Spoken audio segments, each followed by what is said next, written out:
Assalamualaikum warahmatullahi wabarakatuh.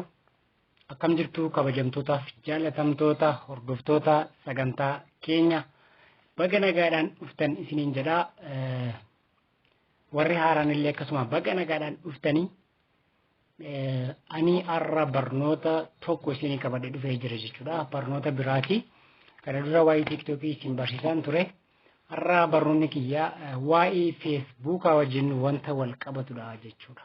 Facebooka keenya siitingii Facebookaa akkamitti akka sirreeffannu isin barsiisa jechuudha. Barnoonni keenya irraa siitingii Facebooka keenya akkamittiin professional godhannaadha. Professionally akkamitti godhannaadha Facebooka keenya. Facebookiin keenya yoo akkuma bananetti Facebookii callisnee dhiisne namni aad nu gochuu danda'a malee follow nu gochuu hin danda'u jechuudha.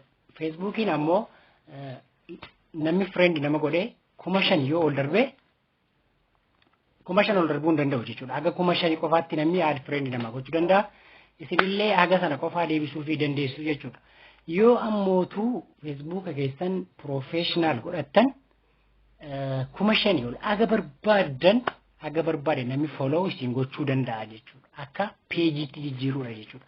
Facebooka normally peejiitti jijjiiruu danda'ama jechuudha.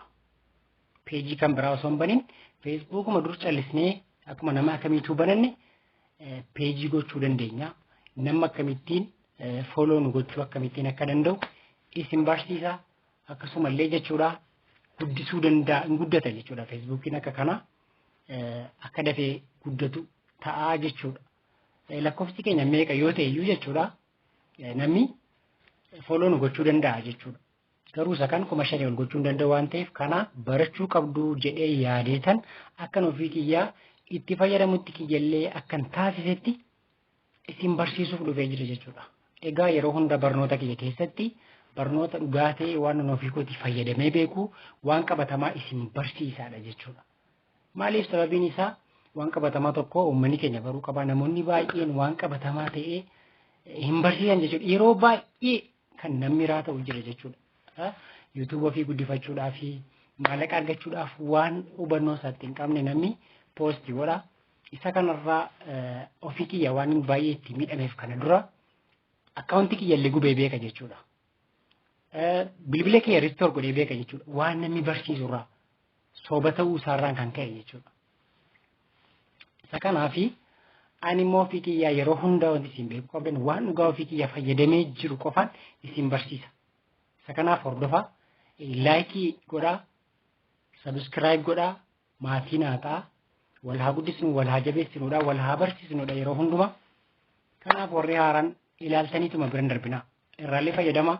Waan isin sirreeffachuu qabu immoo koomentii jalatti naaf barreessa. Koomentii jalatti barreessa. Achirraa ilaalee fooyyeffadhaa jechuudha. Gaaffii ofii qabdanullee achi jalatti naa barreessa.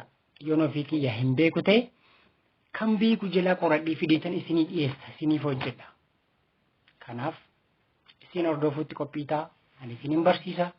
Jabaadhaa turtii gaarii barnoonni immoo itti fufaa jechuudha.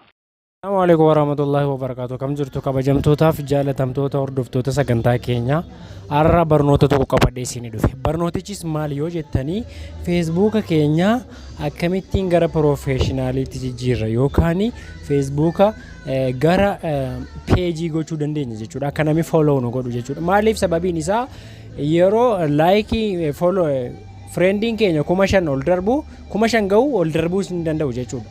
Nu guddachuu danda'u. Kanaafi gara professional gochuu qabnaa jechuudha. Yookaan immoo akka namni follow nu godhu jechuudha. Add friend dhiisee akka namni follow nu godhu gochuu akkamitti dandeenya kan jedhuu fi as dhufnaa jechuudha. Yeroo tokko Facebooka keenya ilaalla.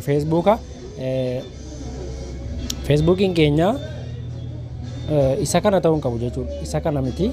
Laayikii kan osoo hin ta'in kan nuti ittiin sirreessinu jechuudha. Facebook isa kana Facebook isa guddaa kana jechuudha kan nuti gochuu qabnu. Facebook isa kana akkuma argaa jirtan kana Facebook isa kana irratti hojjennaa jechuudha. Amma isinin barsiisa suuta jedhaati na hordofaa qalbiidhaan na hordofaa isinin jedha. Facebook keenya akkamitti professional goonaadha. Tole itti fufna amma feesbuuka keenya keessa gadi galla. Yeroo feesbuuka keenya keessa kallattiidhaan dhufnee seennu feesbuukiin keenya haala kanaan jira, haalaan hordofaa. Amma eessa dhufna isinitti fakkaate kallattiidhumaan kunoo kana bira dhufna piroofaayilii keenya kana bira yeroo tokko gadi tuqnaa jechuudha. Mee isin agarsiisa nan tuqaa yeroo tokkoof tuqeen jira.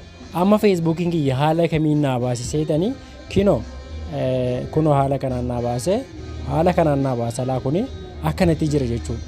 Amma namni aadna gochuu danda'a malee follow na gochuu hin danda'u.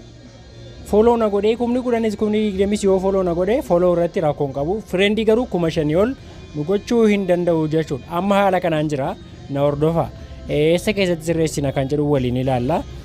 Friendonni kan koo akkuma isin argaa jirtan kunoo namoota 5,000 oli 5,000 oli kunoo argaa jirtu namoota 5,000 jechuudha. 5,000 kana booda namni friendii naa ta'uu hin danda'u jechuudha. Tole eessatti sirreessina kan jedhu ilaallaa jechuudha. Amma kunoo dhufnee kallattiidhumaan bakka isin agarsiisu kana tuqxan jechuudha. Tuqaa 3 jira. Tuqaa 3 kanarra dhufnee yeroo tokko quba keenyaanii gadi cuqaasnaa jechuudha. Yeroo akkasitti cuqaasnee kunoo siitingiiwwan jarreen kun akkasitti nu dhufa jechuudha. Akkasitti nu dhufa jechuudha. Kunoo tarreetti akkuma argaa jirtan kana siitingiiwwan jarreen kun nu dhufu jechuudha. Yeroo siitingiiwwan akkanatti nu dhufan siitingiiwwan jarreen kana keessaa kamiin tuqnaa kan jedhu ilaallaa jechuudha. Dhufnee jechuudha. Kunoo akkasitti tartiibaan jira. Turn on professional mode kan jedhu kana gadi cuqaasna yeroo tokko ishii kana gadi cuqaasna jechuudha. Kunoo kana jechuudha. Kana professional gochuudhaafi jechuudha. Hin tuqnaa. Yeroo gadi tuqnoo maal nu fida kunoo akkasitti eegganna. Sana booddee amma eessa tuqna jechuudha. Kunoo tartiibaan hordofaa. Turn on kan jettu ishee kana maal goona jechuudha. Gadi cuqaasnaa jechuudha. Yeroo akkasittiin gadi cuqaasnu maal nu fida mee hin ilaalla. Kunoo akkasitti nu fide ammasi gizanni kana nu fidu maal goona kunoo ammas dan jennaan jechuudha. Danii kana okay itti goona jechuudha. Okay itti goona mee ta'eera moo hin taane kan jedhu waliin ilaalla. Kunoo akkuma argaa jirtan success milkaa'e jechuudha. Xumurame jechuudha. Your profile now has professional mode turned naan jedhee jira. Amma professional mode ta'eera jechuudha. Namni kamuu follow na gochuu danda'a. Mee duubatti deebinee haa ilaallu. Mee haala siraatiin jira moo haala kamiin jira kan jennu waliin ilaalla. Mee akkuma argitan amma hin jiru sila friendiin asitti mul'ata. Namni kam amma follow na gochuu danda'a jechuudha. Meegaa amma karaa laayitiitiin deebinee ilaalla. Haala siraatiin jira moo haala kamiin jira kan jedhu as dhufna jechuudha. Facebook laayitii keessa dhufnee yeroo tokko maal goona jechuudha. Gadi cuqaasnaa jechuudha. Yeroo cuqaasnee piroofaayila keenya keessa gadi tuqna amma.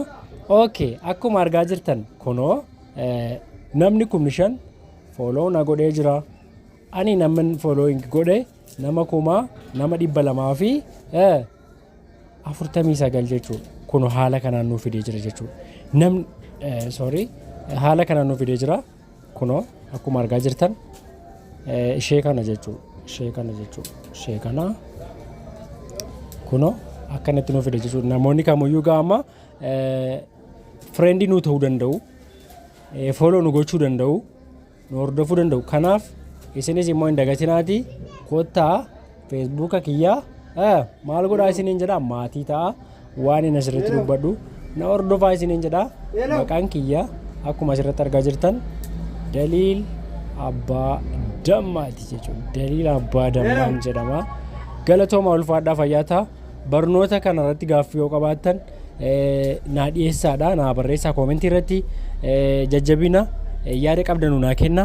Barnoota biraatiin nagaa walitti deebinutti nagaatti turaa ulfaadhaa. Gaaffii qabdanu koomentii irratti naa barreessaa. Isiniin jaalladha, isiniin kabaja. Galatoomaa, thank you so much. YouTube kiyya subscribe naa godhaa. Tole walitti deebinee jirra. Barnoonni kana fakkaatu ture. Barnoota kanarraa fayyadamtaniittu isinii galeera moo isiniif hin galle isin fayyadeera moo isin hin fayyadne dhugaadha moo soba gaaffii qabdu bakki isin hin galle bakki sirriitu jira kanarratti yaada keessan koomentii irratti barreessaa please like gochuu hin dagatina wanti isin kadhu subscribe gochuu hin dagatina mana kana guddisa manni kun keessanii mana afaan keessaniin irratti barattanudha waan ta'eef waan isin fayyadu qofaa isinii dhiyeessa subscribe godhaan jabeessaa isiniin jenna galatooma ulfaadhaa fayyaataa